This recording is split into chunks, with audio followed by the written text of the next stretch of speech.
క్రీస్తు కృపా సందేశాలను శాంతి టీవీ ద్వారా వీక్షిస్తున్నటువంటి మరి విశ్వాసులకు, దేవుని బిడ్డలందరికీ కూడా ప్రభువు నామంలో అందరికీ వందనాలు చెల్లిస్తూ ఉన్నాను. సమయంలో దేవుని వాక్యంలోకి వెళ్ళి కొన్ని మాటలను మనం ధ్యానం చేద్దాం. మొదటి దినవృత్తాంతాలు 4వ అధ్యాయము 10వ వచనంలో ఒక మాట మనకు కనిపిస్తుంది. ఎబ్బేజు ఇజ్రాయేల్ దేవుని గురించి మొరపెట్టి, నీవు నన్ను నిశ్చయముగా ఆశీర్వదించి నా సరిహద్దులను విశాలపరిచి నీ చేయి నాకు తోడుగా ఉండ దయచేసి నాకు కీడు రాకుండా దానిలోండి తప్పింపుము అని ప్రార్థించగా దేవుడు అతని మనవి చేసిన దానిని అతనికి దయచేసెను. చాలా శ్రేష్టమైనటువంటి విషయాన్ని దేవుడు తెలియజేస్తూ ఉన్నాడు. ఎబ్బేజు ఇజ్రాయేల్ దేవుని గురించి మొరపెట్టినట్లు లేఖనాలు మాట్లాడుతున్నాయి. ఎబ్బేజు అనేటటువంటి మాటకి అక్కడే మనకు అర్థం కనిపిస్తుంది. వేదన పుత్రుడు, వాళ్ళమ్మ వేదన పడి కనిందంట. అంతేకాదు ఈ ఎబ్బేజు వలస వచ్చినటువంటి కుటుంబము అయి ఉంటుందని మరి చరిత్రకారులు చెప్తూ ఉన్నారు. ఇజ్రాయెల్ దేశంలో ఉన్నారు. అంతేకాదు ఈయనకి కొద్దిమంది సహోదరులు కూడా ఉన్నట్లుగా చెప్తూ ఉన్నారు. అయితే వారందరూ కూడా మరి బాగానే ఉన్నట్లుగా మనం చూస్తూ ఉన్నాం. ఎబ్బేజ్ అయితే దేవుని గురించి తెలుసుకున్నాడు. వారందరూ సహోదరులందరూ కూడా దేవుని గురించి తెలుసుకోలేదు, కానీ ఎబ్బేజు ఒక్కడ మాత్రమే దేవుని గురించి తెలుసుకున్నట్లు లేఖనాలు మాట్లాడుతూ ఉన్నాయి. ప్రభువుని గురించి మరి ఎబ్బేజు తెలుసుకున్నట్లు మనం చూస్తూ ఉన్నాం. ఎబ్బేజు ఇజ్రాయెల్ని గురించి మొరపెడుతున్నాడు. మొదట ప్రభువుని గురించి తెలుసుకున్నాడు. ఆయన ఎలాంటి దేవుడో, ఎలాంటి అద్భుతాలు చేయగలడో, ఎలాంటి ఆశ్చర్యకార్యాలు చేయగలడో, ఇజ్రాయేల్ ప్రజల జీవితాల్లో ఆయన చేసిన గొప్ప కార్యాలను గురించి ఎబ్బేజు తెలుసుకున్నట్లుగా మనం చూస్తూ ఉన్నాం. తెలుసుకోవటమే కాదు, తెలుసుకున్న తర్వాత ఇజ్రాయేల్ దేవునికి మొరపెడుతూ ఉన్నాడు. ఇజ్రాయేల్ దేవునికి మొరపెడుతూ ఉన్నాడు. ఆ దేవుడు ఎలాంటి దేవుడు, ఎంత శక్తి కలిగినటువంటి దేవుడు, ఎంత గొప్ప కార్యాలు చేయగలిగినటువంటి దేవుడు అని తెలుసుకున్న తర్వాత దేవునికి మొరపెట్టినట్లు లేఖనాలు మాట్లాడుతూ ఉన్నాయి. నీవు నేను కూడా చేయాల్సిన పని ఏంటంటే దేవునికి మొరపెట్టుకోవాలి.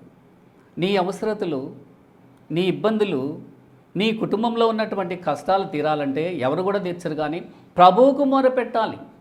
దేవా, ఈ అవసరతలో ఉన్నాను, ఈ కష్టంలో ఉన్నాను, ఈ బాధలో ఉన్నాను, కాబట్టి ఈ బాధ నుంచి, ఈ కష్టం నుంచి నన్ను విడిపించమని దేవునితో మొరపెట్టుకోవాలి. ఎవరికి మొరపెట్టుకున్నా కూడా దానివల్ల ప్రయోజనం లేదు, కానీ దేవునితో మొరపెట్టుకునేటటువంటి వారంగా ఉండాలి. ప్రభువుతో మొరపెట్టుకుంటేనే మన సమస్యలు పరిష్కారం అవుతాయని మీకు మనవి చేస్తూ ఉన్నాను. ఎబ్బేజు కూడా దేవునికి మొరపెట్టుకున్నట్లు మనం చూస్తూ ఉన్నాం. ఏమని మొరపెడుతూ ఉన్నాడు ఈయన? ప్రార్థనలో ఉన్నటువంటి ఈ అంశాలను మనం గమనిస్తే, నీవు నన్ను నిశ్చయముగా ఆశీర్వదించాలి. ఆయన ప్రార్థనలో ఉన్నటువంటి ఆ మనవులను మనం గమనిస్తే, నీవు నన్ను నిశ్చయముగా ఆశీర్వదించాలి. ఇజ్రాయేల్ దేవుని గురించి తెలుసుకున్న తర్వాత ఆయన మొరపెడుతూ ఉన్నాడు, నీవు నన్ను నిశ్చయముగా ఆశీర్వదించాలని తన ప్రార్థనలో చెప్తూ ఉన్నాడు. చాలా తెలివిగలిగినటువంటి ప్రార్థన ఇది. దేవుని ఆశీర్వాదాన్ని కోరుకుంటూ ఉన్నాడు. లేఖనం మాట్లాడుతూ ఉంది, సామెతలు 10:22లో యెహోవా ఆశీర్వాదము ఐశ్వర్యం ఇచ్చుననేటటువంటి మాట తెలియజేస్తూ ఉంది. కాబట్టే దేవుని పిల్లలమైనటువంటి మనం కూడా దేవుని ఆశీర్వాదాల కొరకు మొరపెట్టాలి. దేవా, నా కుటుంబాన్ని ఆశీర్వదించు, నా బిడ్డలను ఆశీర్వదించు, నాయనా నేను చేస్తున్నటువంటి పనిని ఆశీర్వదించమని దేవుని యొక్క ప్రార్థనల కొరకు, మరి ఆశీర్వాదాల కొరకు మనం ప్రార్థన చేసేటటువంటి వారంగా మనం ఉండాలని మీకు మనం చేస్తూ ఉన్నాను. ఇంకా మన ప్రభు తన బిడ్డలను ఆశీర్వదించేటటువంటి దేవుడు, ఆశీర్వదించడానికి ఎంతో ఇష్టపడేటటువంటి దేవుడనే లేఖనాలు మాట్లాడుతూ ఉన్నాయి. అంతేకాదు సంఖ్యాకాండము 6:24 చూస్తే, యెహోవా నిన్ను ఆశీర్వదించి నిన్ను కాపాడును. యెహోవా నిన్ను ఆశీర్వదించి నిన్ను కాపాడును అనేటటువంటి మాట అక్కడ ఉంది. ప్రభు ఆశీర్వదించడమే కాదు, ఆయన కాపాడేటటువంటి దేవుడు కూడా. ప్రభు కాపాడుతూ ఉన్నాడు కాబట్టి, ఆయన కృప చూపుతూ ఉన్నాడు కాబట్టి ఇంతవరకు మనము సురక్షితంగా ఉన్నాము, సజీవులంగా ఉన్నాము. ఈ ప్రమాదకరమైనటువంటి కాలంలో ఏ ప్రమాదము ఏ రూపంలో ఎక్కడ మన మీద పడుతుందో ఎవరిని కూడా చెప్పలేనటువంటి దినాల్లో జీవిస్తూ ఉన్నాం. మనం క్షేమంగా ఉన్నామంటే, మన కుటుంబాలు క్షేమంగా ఉన్నాయంటే అది కేవలము దేవుని యొక్క కృపే. ప్రభువు కాపాడుతూ ఉన్నాడు, ప్రభువు కాపాడుతూ ఉన్నాడు కాబట్టి మనం క్షేమంగా ఉన్నామన్న సత్యాన్ని మనం జ్ఞాపకం చేసుకోవాలని మీకు మనవి చేస్తూ ఉన్నాను. ఆయన దీవించేటటువంటి దేవుడు, కాపాడేటటువంటి దేవుడు. దావీదు కూడా తన కుటుంబాన్ని గురించి ఆయన ప్రార్థనలో ఒక మాట అంటాడు. 2 సమయాలు మనం చూసినట్లయితే 7వ అధ్యాయం 29వ వచనంలో, దయచేసి నీ దాసుడనైన నా కుటుంబము నిత్యము నీ సన్నిధి నుండినట్లు దానిని ఆశీర్వదించుము. దావీదు కూడా చెప్తున్నాడు, అయ్యా నా కుటుంబము నీ సన్నిధి నుండినట్లు నా కుటుంబాన్ని ఆశీర్వదించమని చెప్తూ ఉన్నాడు. మన ప్రభు ఆశీర్వదించేటటువంటి దేవుడు. మనలను, మన కుటుంబాలను, బిడ్డలను ఆశీర్వదించి అభివృద్ధి చేసేటటువంటి దేవుడని లేఖనాలు మాట్లాడుతూ ఉన్నాయి. మనం కూడా ఆశీర్వాదాల కొరకు దేవుని వైపు చేతులు చాపాలి. మన బిడ్డల భవిష్యత్తు కొరకు, మన కుటుంబం కొరకు, ఇంకా మన అవసరతల కొరకు దేవుని వైపు చేతులు చాపేటటువంటి వారంగా మనం ఉండాలని మీకు మనవి చేస్తూ ఉన్నాను. అయితే దేవుని దీవెనలు లేక ఆశీర్వాదాలు ఎలా మన మీదకి వస్తాయి? అదే ఆలోచించాల్సినటువంటి విషయము. మన ఇష్టానుసారమైన జీవితాన్ని జీవిస్తూ, లేకపోతే మనం ఇష్టం వచ్చినట్లు బ్రతుకుతూ, మనకి ఏది నచ్చితే ఆ పని చేస్తూ, అవసరం వచ్చినప్పుడు దేవా నన్ను దీవించు, ఆశీర్వదించు, నా కుటుంబాన్ని, నా బిడ్డలను ఆశీర్వదించమంటే ఆశీర్వదిస్తాడంటే అలా జరగదు. దేవుని ఆశీర్వాదాలు పొందుకోవటానికి మనం ఏం చేయాలో లేఖనాలు ఏం చెప్తున్నాయో తెలుసుకోవాల్సిన అవసరం ఉందనే మీకు మనవి చేస్తూ ఉన్నాను. ఎలా వస్తాయి దేవుని ఆశీర్వాదాలు అని మనం ప్రశ్నించుకున్నట్లయితే లేఖనాలు మాట్లాడుతున్నాయి. 115వ కీర్తన 13వ వచనంలో, దేవుని యందు భయభక్తులు కలిగినటువంటి వారంగా ఉండాలి. మొదట అక్కడ రాయబడిన మాట ఏంటంటే, పిన్నలనేమి పెద్దలనేమి యెహోవా యందు భయభక్తులు గల వారిని ఆయన ఆశీర్వదించును. ఆశీర్వాదం ఎలా వస్తుంది అంటే, చిన్నవాళ్ళు కానీ, యవనస్తులు కానీ, వృద్ధులు కానీ ఎవరైనా సరే దేవుని యందు భయభక్తులు కలిగి ఉండాలి.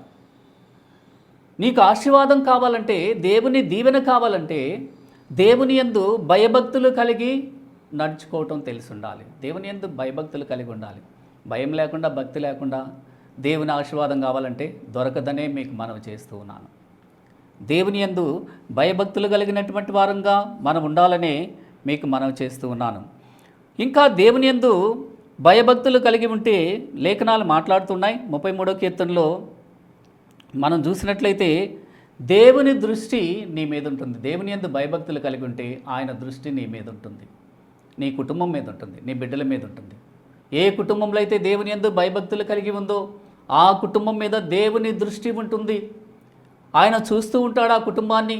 ఆ కుటుంబానికి ఎలాంటి మరి అవసరతలు ఉన్నాయో, ఎలాంటి కష్టంలో ఉన్నారో, ఎలాంటి బాధలో ఉన్నారో, మరి ఆ కుటుంబాన్ని ప్రభువు చూస్తూ ఉంటాడన్నటువంటి సత్యాన్ని మనం జ్ఞాపకం చేసుకోవాలి. చూడటమే కాదు, ఆ కుటుంబాన్ని కాపాడుతూ ఉంటాడు.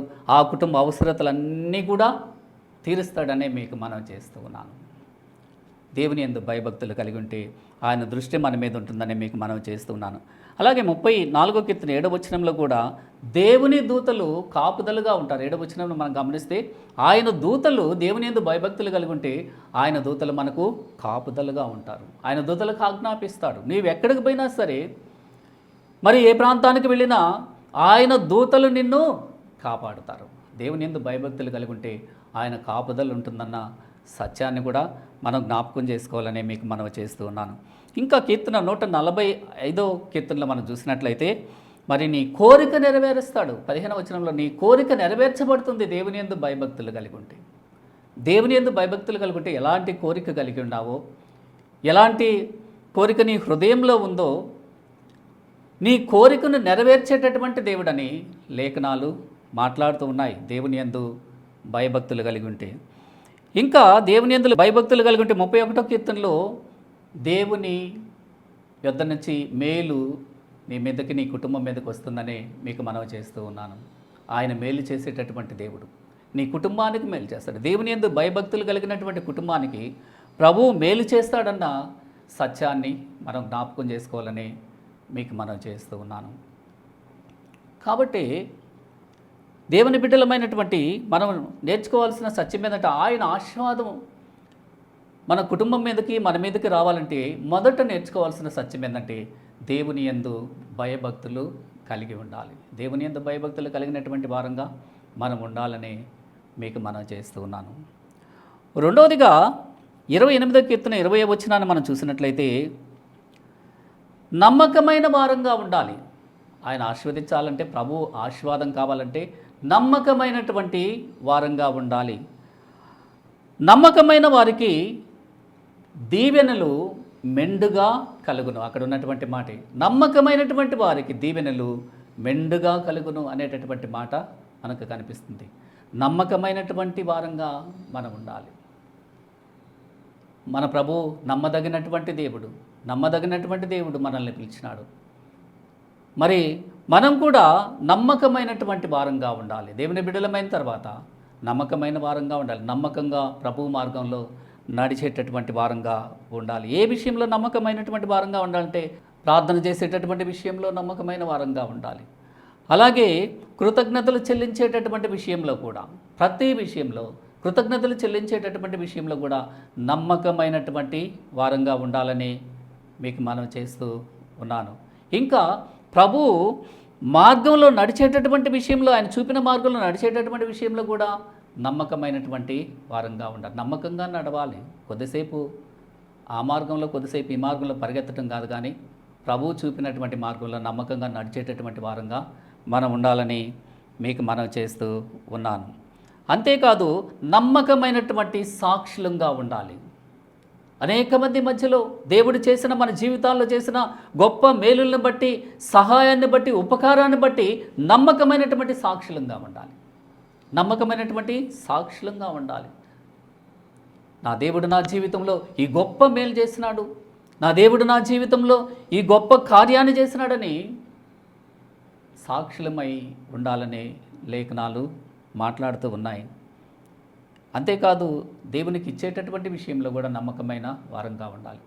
ప్రభువు మనకి ఇచ్చినటువంటి దాంట్లో, దేవునికి మనకి ఇచ్చేటటువంటి దాంట్లో కూడా నమ్మకంగా ఉండాలనే మీకు మనం చేస్తూ ఉన్నాను. కాబట్టి నమ్మకమైనటువంటి వారికి దీవెనలు మెండుగా కలుగును.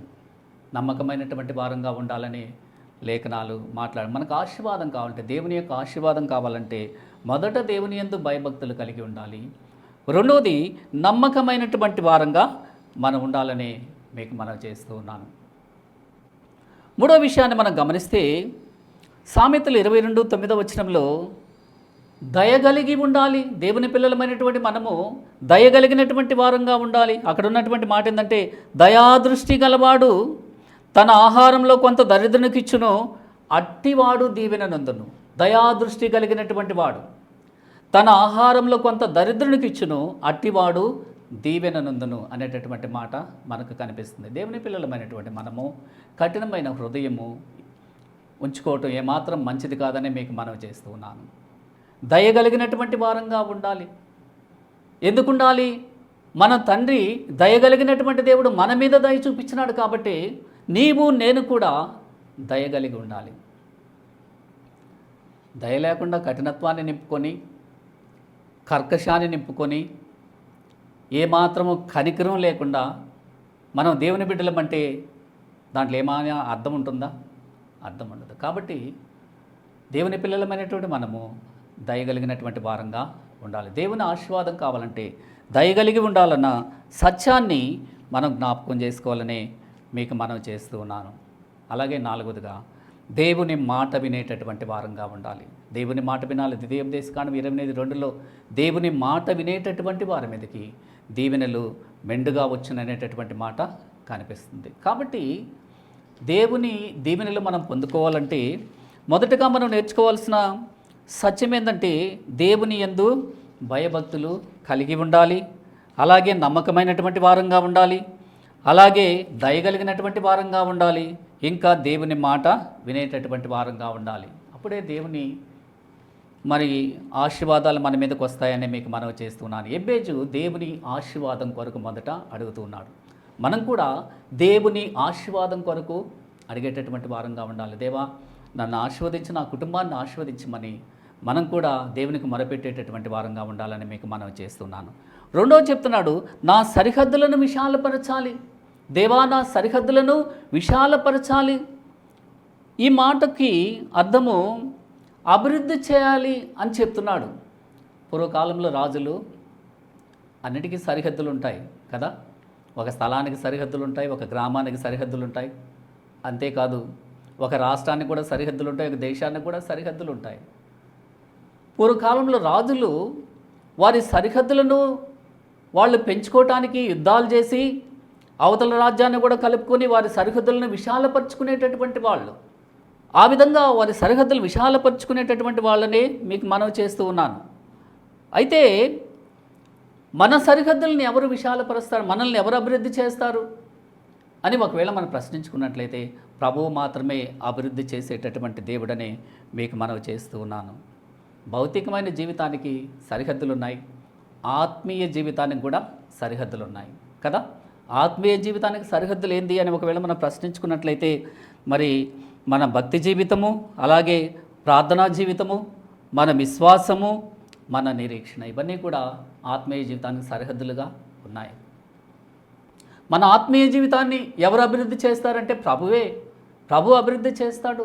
ఆయన మాత్రమే మన ఆత్మీయ జీవితాన్ని అభివృద్ధి చేసేటటువంటి దేవుడని మీకు మనవి చేస్తున్నాను.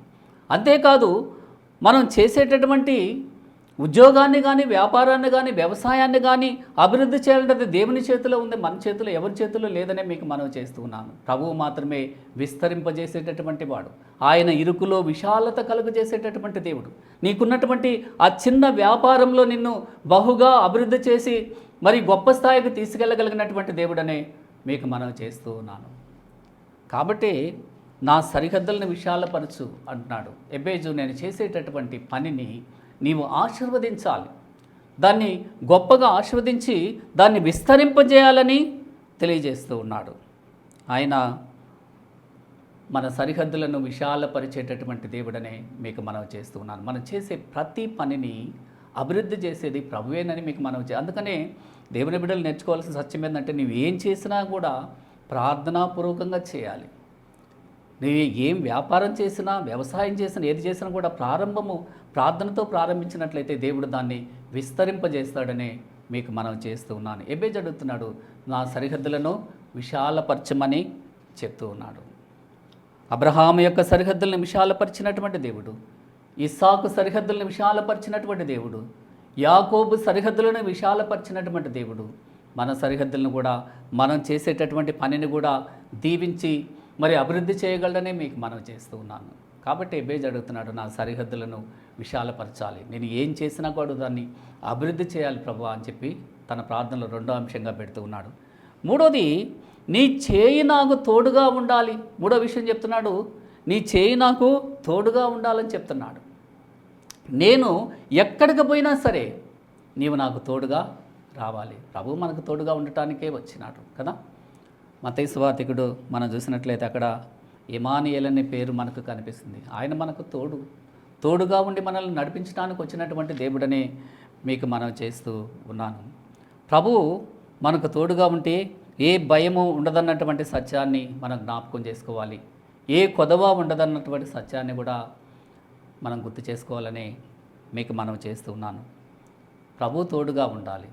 ఆయన తోడుగా ఉంటే ఎలాంటి ఆపదలు మన సమీపానికి రావన్న సత్యాన్ని కూడా మనం గుర్తు చేసుకోవాలని మీకు మనం చేస్తూ ఉన్నాను.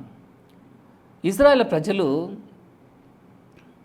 ఐగుప్తు దేశం నుంచి కానానుకు వెళ్ళేటటువంటి క్రమంలో సీనాయి పర్వతం యొద్ద చాలా సమయము, దాదాపు 11 నెలలకు పైన అనుకుంటాను, వారు అక్కడ ఆగినట్లు మనం చూస్తూ ఉన్నాం. ఎందుకు వారు అక్కడ అంత సమయాన్ని ఆగాల్సి వచ్చిందని మనం ప్రశ్నించుకున్నట్లయితే, ముందున్నటువంటి ప్రయాణము చాలా సుదీర్ఘమైంది. అది ప్రభువుకు తెలుసు, దేవునికి తెలుసు, కానీ మరి వాళ్ళకు తెలీదు. అందుకే చెప్తూ ఉన్నాడు, మోషే గారితో చెప్తూ ఉన్నాడు, నేను మీతో రావాలంటే మీరు నా మాట వినాలి, నేను మీతో నడవాలంటే మీరు నా మాట వినాలి, నన్ను నమ్మాలి, నేను చెప్పినట్లుగా ముందుకు వెళ్ళాలి. ప్రభు చెప్పినటువంటి మాటలు. కాబట్టి ప్రభు మనతో ఉంటే ఎలాంటి భయాలు ఉండవన్నటువంటి సత్యాన్ని మనం జ్ఞాపకం చేసుకోవాలి. అంతేకాదు ప్రభు మనతో ఉన్నట్లయితే మనం క్షేమంగా ఉంటామని మీకు మనవి చేస్తూ ఉన్నాను. అయితే దేవుని పిల్లలమైనటువంటి మనం నేర్చుకోవాల్సినటువంటి సత్యం ఏంటంటే, ప్రభు మనతో ఉండాలంటే మనం ఏం చేయాలంటే ప్రభు మాట వినాలి. ప్రభు మాట వినేటటువంటి వారంగా ఉండాలి. ప్రభు చెప్పినట్లు నడుచుకోవాలి. ఎలా నడవాలి దేవుని బిడ్డలంటే, లేఖనాలు మాట్లాడుతున్నాయి. మొదటి దశలోనిక పత్రికలో మనం చూసినట్లయితే దేవునికి తగినట్లుగా నడుచుకోవాలి. ప్రభు ఏ విధంగా నడుచుకున్నాడు, ఆయన పిల్లలమైనటువంటి మనం కూడా ఆ విధంగా నడుచుకునేటటువంటి వారంగా మనం ఉండాలి. ఇంకా చెప్తున్నాడు, ఆత్మానుసారంగా నడవాలి, శరీరానుసారంగా కాదు. దేవుని బిడలమైనటువంటి మనము ఆత్మానుసారంగా నడిచేటటువంటి వారంగా ఉండాలి. ఆత్మ సంబంధమైనటువంటి విషయాలలో మనం ముందుకు వెళ్ళేటటువంటి వారంగా మనం ఉండాలనే మీకు మనం చేస్తూ ఉన్నాను. ఇంకా ఆయనకు ప్రియమైన పిల్లల వలె నడుచుకోవాలి. దేవునికి ఇష్టమైనటువంటి పిల్లల వలె, దేవుని ఎదురు నుంచి ఏదైనా పొందుకోవాలంటే దేవునికి ఇష్టమైన బిడ్డలంగా ఉండాలి. దేవుని పిల్లల వలె, ఆయన పిల్లల వలె, ప్రియమైన పిల్లల వలె నడుచుకునేటటువంటి వారంగా మనం ఉండాలి. ఆయన యందు ఉండి నడవాలి, ప్రభు యందు ఉండి నడవాలి. ఎప్పుడైతే ఆ విధంగా మనం నడుచుకుంటామో ప్రభు మనకు తోడుగా ఉండి మనల్ని నడిపిస్తాడన్నటువంటి సత్యాన్ని మనం జ్ఞాపకం చేసుకోవాలి. అందుకని ఎబ్బేజు చెప్తున్నాడు, నీవు నాకు తోడుగా రావాలి, నేను ఎక్కడికి పోయినా సరే నీవు నాకు తోడుగా రావాలి. ఎబ్బేజుకి తెలుసు ప్రభు తోడుగా ఉంటే ఆయన మరి ఎలాంటి ఆపదలు వచ్చినా తప్పించగలడని ఎబ్బేజుకి తెలుసు. కాబట్టి ఎబ్బేజు అడుగుతున్నాడు, నేను ఎక్కడికి పోయినా సరే నీవు నాకు తోడుగా రావాలని అడుగుతూ ఉన్నాడు. ప్రభు తోడుగా ఉండాలి. అలాగే నాలుగోది, కీడు నుంచి నన్ను తప్పించుము అనేటటువంటి మాట కూడా చెప్తున్నాడు. తన ప్రార్థనలో నాలుగోదిగా మాట్లాడుతున్నాడు. కీడు నుంచి తప్పించుము అనేటటువంటి మాట చెప్తున్నాడు.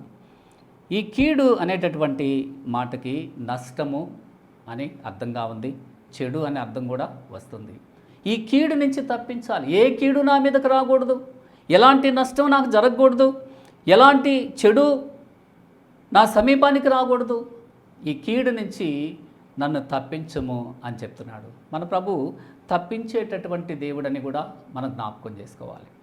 దేని నుంచి తప్పిస్తాడు? ఆయన శ్రమల నుంచి తప్పించేటటువంటి దేవుడు, కష్టం నుంచి తప్పించేటటువంటి దేవుడు, ఇబ్బందుల నుంచి తప్పించేటటువంటి దేవుడు, రోగముల నుంచి తప్పించేటటువంటి దేవుడు, అవమానముల నుంచి తప్పించేటటువంటి దేవుడు.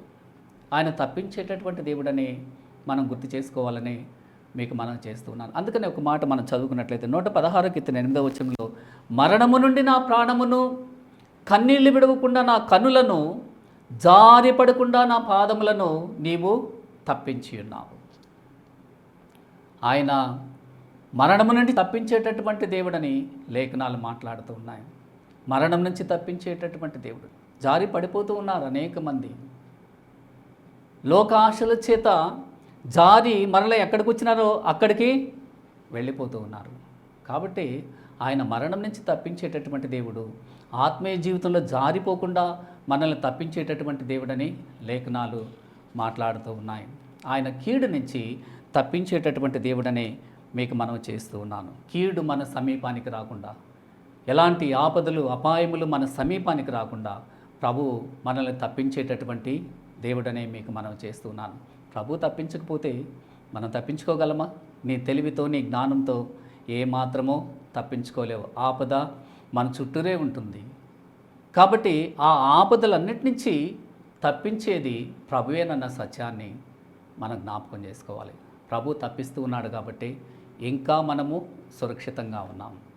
కాబట్టి ఆయన తప్పించేటటువంటి దేవుడన్న సత్యాన్ని మనం ఎప్పుడు కూడా మర్చిపోకూడదని మీకు మనం చేస్తున్నాను. అందుకని ఎబ్బేజు చెప్తున్నాడు, కీడు నుంచి నన్ను తప్పించము అని చెప్తున్నాడు.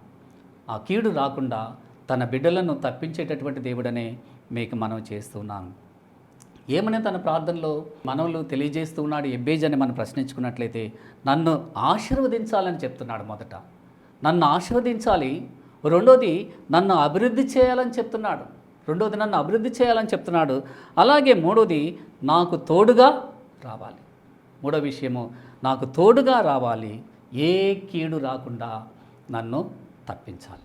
4 విషయాలని తన ప్రార్థనలు చేరుస్తున్నాడు. దేవుని బిడ్డలమైనటువంటి మనం కూడా ప్రార్థన చేసేటప్పుడు దేవుని ఆశీర్వాదం కొరకు, అభివృద్ధి కొరకు, ప్రభు తోడుగా ఉండటానికి, కీడు రాకుండా మనం కూడా మన ప్రార్థనలో చేసేటటువంటి వారంగా ఉండాలి. ఆయన మనల్ని తప్పించేటటువంటి దేవుడు, మనల్ని అభివృద్ధి చేసేటటువంటి దేవుడు, మనల్ని ఆశీర్వదించేటటువంటి దేవుడు అన్న సత్యాన్ని మనం ఎప్పుడు కూడా మరి జ్ఞాపకంలో ఉంచుకొని మనం ప్రార్థన చేసినప్పుడు దేవుడు మనకు సహాయం చేస్తాడని మీకు మనం చేస్తూ ఉన్నాను. అట్టి కృప దేవుడు వింటున్నటువంటి బిడ్డలందరికీ దయచేయాలని కోరుకుంటూ నేను ముగిస్తున్నాను. దేవుడు తన మాటలను దీవించి ఆశీర్వదించును కాక. ప్రార్థించుకుందాం.